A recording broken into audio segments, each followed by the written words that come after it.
Is coconut oil going to give you a heart attack?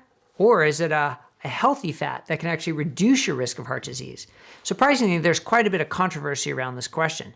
Now, coconut oil is a plant-based saturated fat. Now, boy, if that isn't confusing, right? Because the standard dogma is plant-based is good, saturated fat's bad. So which is it for coconut oil?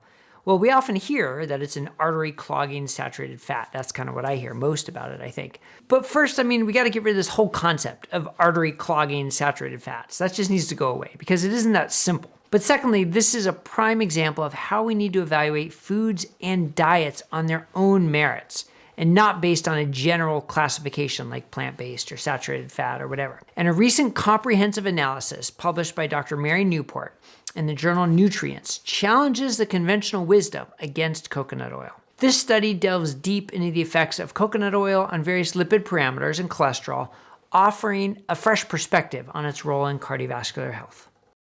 Welcome to Metabolic Mind, a nonprofit initiative of Bazooki Group, transforming the study and treatment of mental disorders by exploring the connection between metabolism and brain health. Thank you for joining us on this journey. But before we get into the details, please remember our channel is for informational purposes only. We're not providing individual or group medical or healthcare advice or establishing a provider-patient relationship. Many of the interventions we discuss can have potentially dangerous effects if done without proper clinical supervision, so consult your healthcare provider before changing your lifestyle or medications. So how does this study from Dr. Mary Newport help us better understand coconut oil? Well, the research, which is titled Analysis of 26 Studies of the Impact of Coconut Oil on Lipid Parameters Beyond Total and LDL Cholesterol. This study aimed to better understand how coconut oil impacts one's lipid profile. So they reviewed 984 lipid profiles from 26 different studies. And there were really three key findings. The first is that there was significant variability in total cholesterol and LDL cholesterol. Now, some individuals experienced increases while others saw no significant changes or even some decreases. And that goes against the medical assumption that since coconut oil is high in saturated fat, it must cause an increased LDL cholesterol for everyone.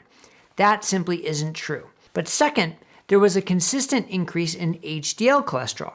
And when it comes to cardiac risk, we know that low HDL is an independent risk factor and is often associated with poor metabolic health. But as this study demonstrated, something as simple as taking coconut oil can naturally help increase HDL levels. And the third was that there was a consistent reduction in triglycerides. And since elevated triglycerides are a known risk factor for cardiovascular disease, naturally lowering triglycerides is certainly a worthwhile goal. And since triglycerides decreased and HDL increased, there was a significant improvement in the triglyceride to HDL ratio, a powerful marker of metabolic health and cardiovascular risk.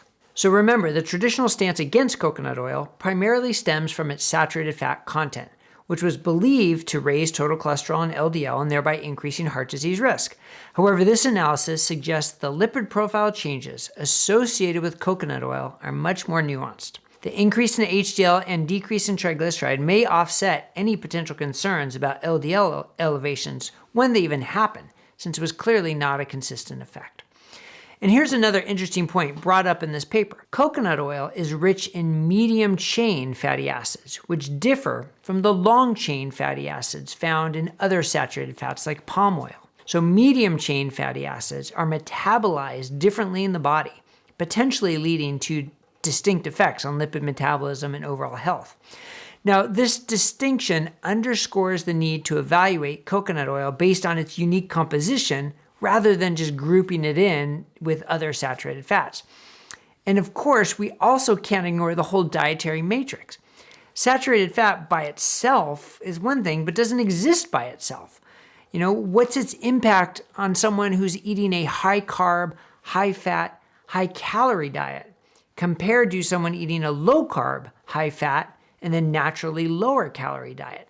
The body's going to handle and metabolize all fats, all carbohydrates, all nutrients, including saturated fat or coconut oil, very differently in those two diets.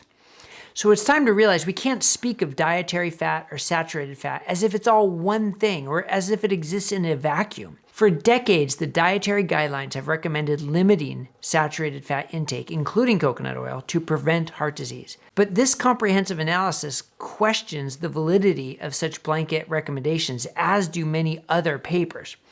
The authors argue that the evidence doesn't support the notion that coconut oil consumption leads to an increased risk of heart disease. And I would add the same can be said for saturated fat in general.